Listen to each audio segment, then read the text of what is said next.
Hello! Welcome. Welcome. Sunday night, Monday morning, Monday afternoon. It's a time zone for you. At the wedding, my fiancée ripped off her veil, then said she wasn't marrying anyone. I was stunned, until I learned who she'd been with the night before. It was sickening. The morning of the wedding felt almost artificial in its brightness, as though the world had decided to stage light my life for an audience I hadn't asked for. The church smelled of fresh roses, the kind her mother insisted on importing because local flowers were too ordinary for such an occasion. The aisle shimmered under the glow of candles, polished marble reflecting the light like 1,000 silent witnesses. People had traveled from every corner to see us married.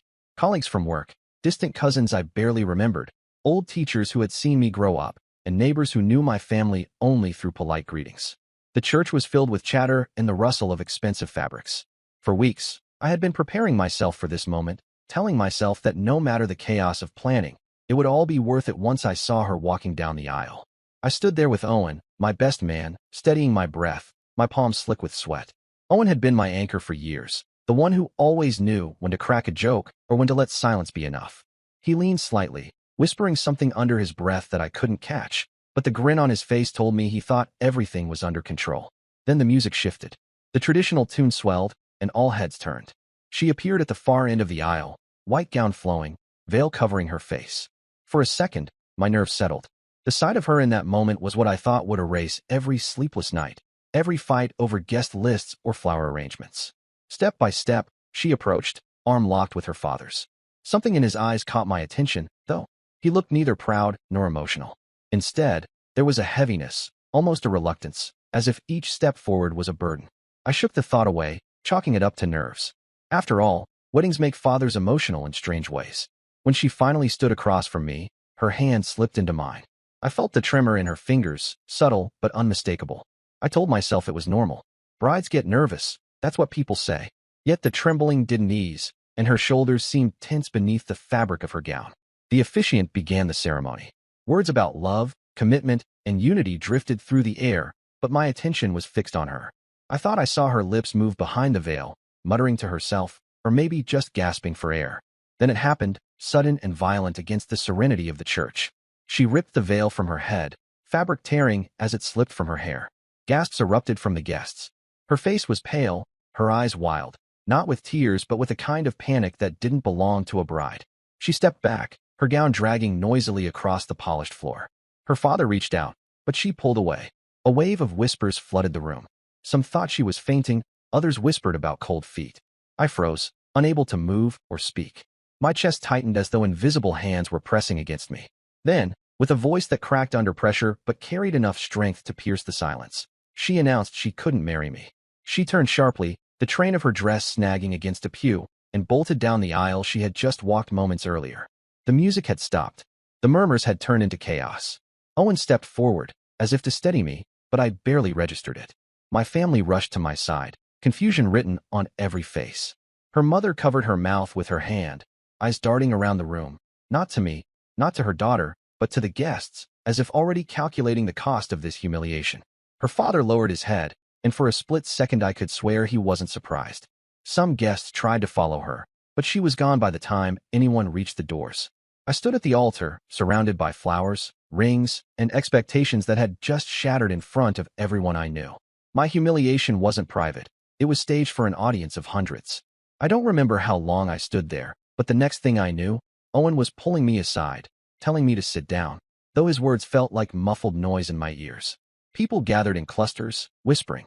My aunt asked if she was sick. My cousin muttered about her being unstable.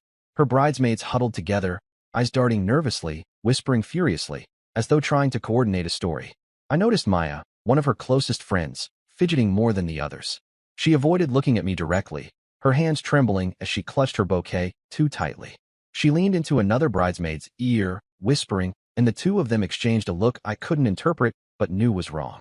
Her father eventually approached me, resting a heavy hand on my shoulder. He didn't apologize. He didn't even explain. He just muttered that she would talk to me soon, as if that was supposed to fix what had just happened. His eyes, though, betrayed something else. It wasn't shock. It wasn't devastation.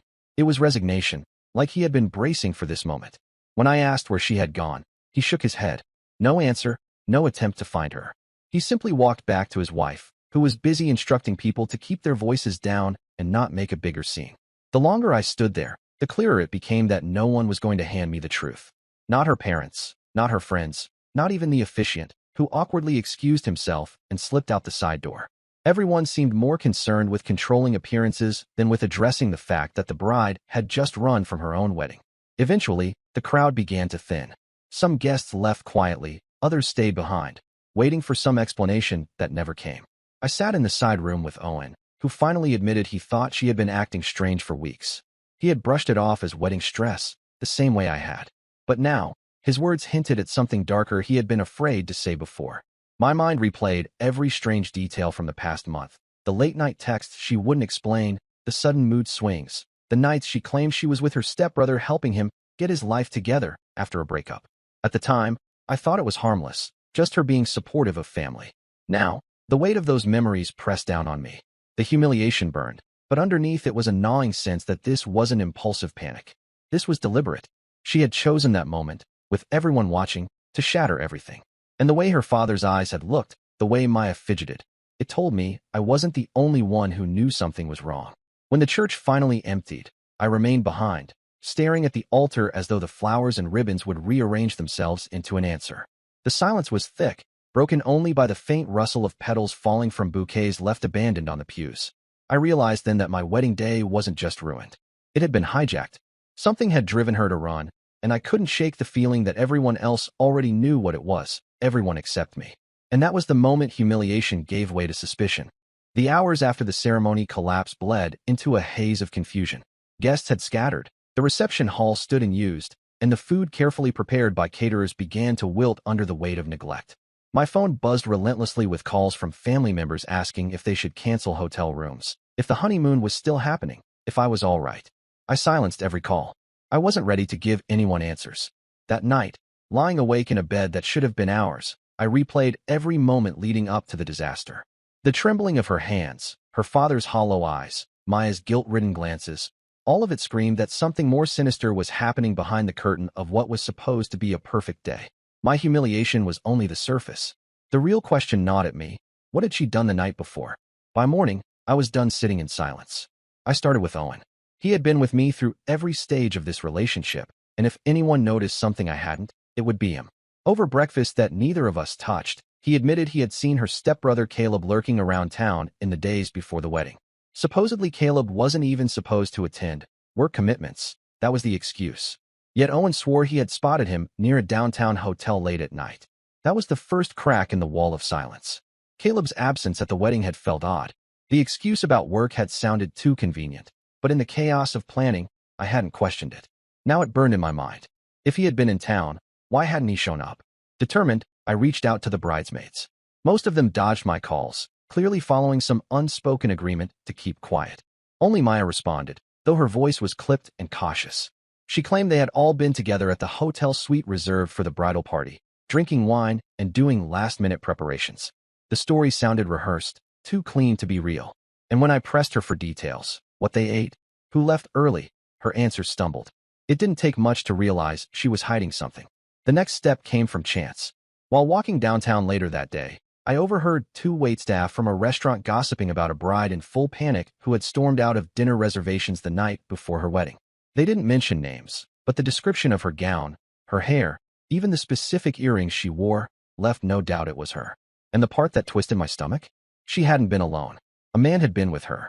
I asked carefully, pretending to be curious rather than desperate. They described him as tall, broad-shouldered, with a rough beard. The description could match plenty of men, but paired with Owen's sighting of Caleb, the puzzle pieces started aligning.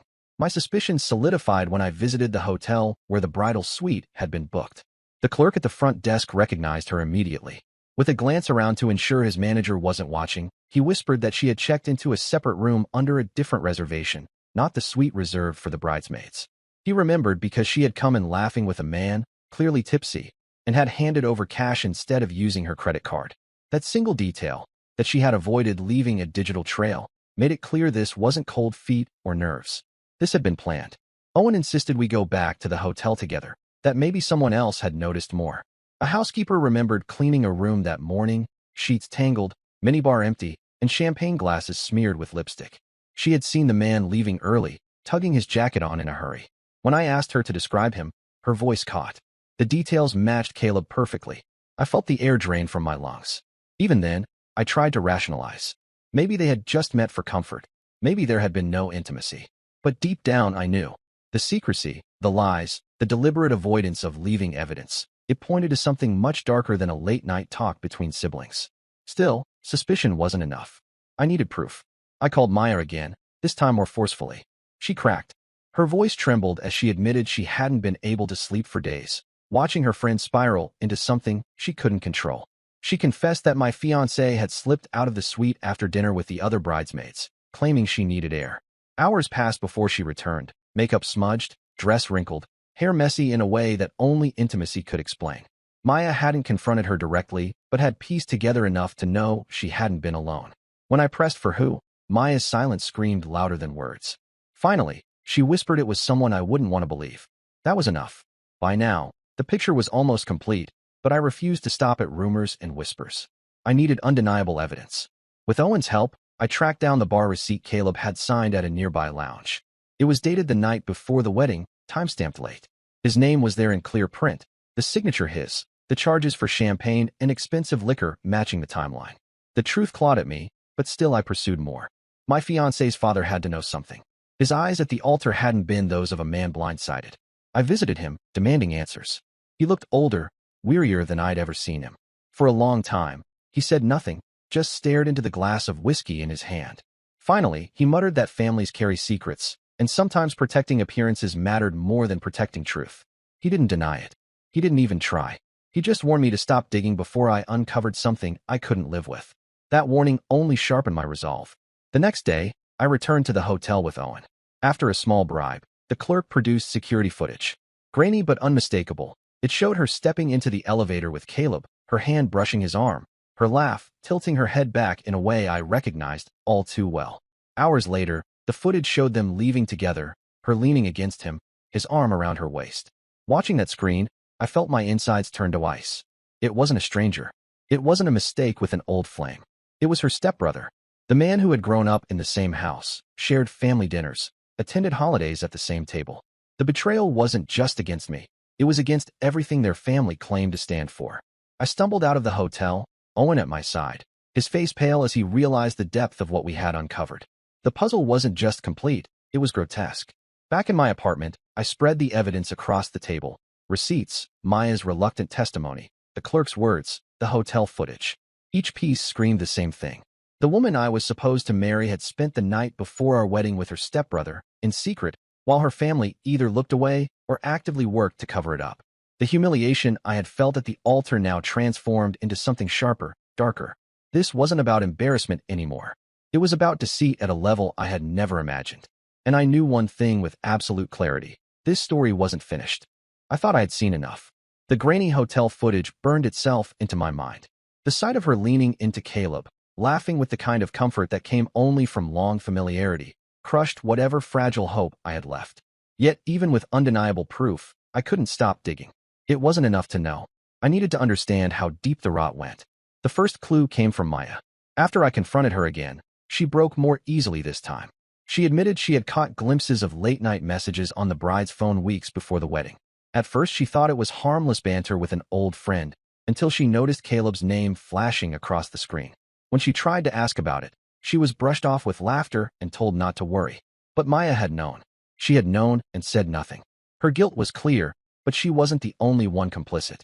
The family had played a larger role than I first realized. Her mother, desperate to save appearances, had quietly approached Caleb days before the ceremony. She had offered him money to leave town, to stay away at least until after the vows were exchanged. But Caleb, stubborn and arrogant, had refused. According to Maya, he bragged about how no amount of money would keep him from what was already his. That phrase stuck with me. What was already his? The arrogance, the entitlement, the twisted logic of a man who believed his position in her life excused what they were doing. I confronted her father again, pushing harder this time. He sat slumped in his leather chair, whiskey glass trembling slightly in his hand. I demanded to know when he first suspected. His silence was my answer. After a long pause, he muttered that families sometimes carry burdens outsiders cannot understand. His words were evasive, but the expression on his face told me he had known for months. perhaps longer. He had chosen to ignore it, hoping it would burn itself out or stay hidden. The disgust that welled inside me was sharper than the pain of betrayal. Her father, the man who had shaken my hand with practiced warmth, had allowed me to walk into marriage with a woman tangled in something vile. And her mother, frantic but powerless, had tried to clean up the mess with bribes rather than truth. The worst part was realizing that I had been groomed for silence too. Whenever I raised concerns about her closeness with Caleb in the past, I had been reassured. She was helping him through heartbreak, she said. He had always leaned on her. Their bond was strong, nothing more. I had let myself believe it because doubt felt petty, and trust was supposed to be the cornerstone of love. Now I saw how thoroughly I had been manipulated. Determined to know how long this had been going on, I traced her financial records. Using joint accounts we had once shared, I found transfers of cash to Caleb stretching back months. Small amounts at first, then larger sums, always disguised as helping him pay off debts or cover rent. But when I visited his apartment, the landlord told me Caleb had been paying in cash for nearly a year. The money wasn't for survival. It was cover, a way to keep their nights in hotels hidden, their dinners and gifts untraceable. The betrayal wasn't impulsive. It was methodical. Still, whispers weren't enough. I needed something that would break through the web of silence her family had built. That came from an unlikely source, a hotel bartender who remembered serving them. He recalled her laughing too loudly, Caleb's arm wrapped possessively around her, and her saying she didn't care if anyone found out tomorrow, because tonight was theirs. Those words, so casual, so reckless, sealed the image in my mind. On the eve of our wedding, while guests were traveling and families preparing to witness our union, she had chosen to belong to him. It wasn't only sickening, it was humiliating on a level I had no words for. By now, Owen was urging me to stop. He said I had enough proof, enough reasons to move on, that continuing to dig would only deepen wounds. But I couldn't let it go. It wasn't about her anymore. It was about the people who had stood around me, smiling, while knowing exactly what was happening. It was about the father who shook my hand at rehearsal dinners, the mother who toasted to our future, the bridesmaids who promised loyalty. All of them had either known or suspected, and all of them had chosen silence. I pushed further. Eventually, one of the younger cousins slipped. Over drinks, he admitted that rumors had been swirling in the family for months. That holidays had been tense, with glances exchanged and arguments whispered behind closed doors. He even told me about a fight he overheard between her mother and Caleb, where she accused him of ruining everything. The cousin hadn't understood at the time, but hearing it now, the meaning was clear. The betrayal wasn't only personal, it was systemic. The final blow came when Owen, desperate to shield me from further harm, admitted something of his own. Weeks before the wedding, he had noticed Caleb showing up at places she was supposed to be with friends. Once, he even spotted them together at a cafe outside of town, leaning close over a table, laughing like teenagers in love. He hadn't told me because he didn't want to destroy me if it turned out to be nothing. His silence, though well-meaning, had left me walking blind into the fire. That confession almost broke me more than the evidence itself. To know that even my closest friend had chosen silence, it made me question if anyone in my life had truly been on my side. By the end of that week, I had a complete picture. She hadn't stumbled into betrayal at the last second. She had been weaving it for months, maybe years. Her family had known and chosen silence. Her friends had seen enough to suspect, but had protected her instead of me. And my best friend had swallowed his doubts to spare me, only to leave me unprepared for the impact.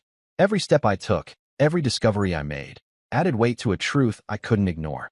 The wedding hadn't collapsed because of nerves or panic. It had collapsed because it was never meant to stand. She had been living a double life, tied to a man who should have been untouchable, and dragging me along as her cover until the facade cracked under its own rot.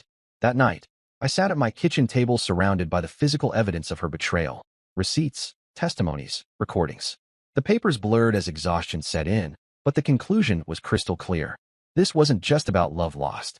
It was about being deceived on a scale so grotesque it warped the boundaries of family, trust, and loyalty. And with that clarity came a new determination.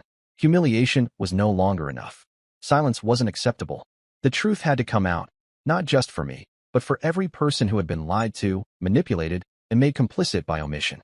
The question wasn't whether I would act. It was how. The weight of proof sat heavy on my table, but the heavier weight was inside me. For days, I had wrestled with the question of what to do with it. Keep it quiet and try to salvage my dignity in private, or reveal it and let the fallout spread like fire through every corner of her carefully manicured life.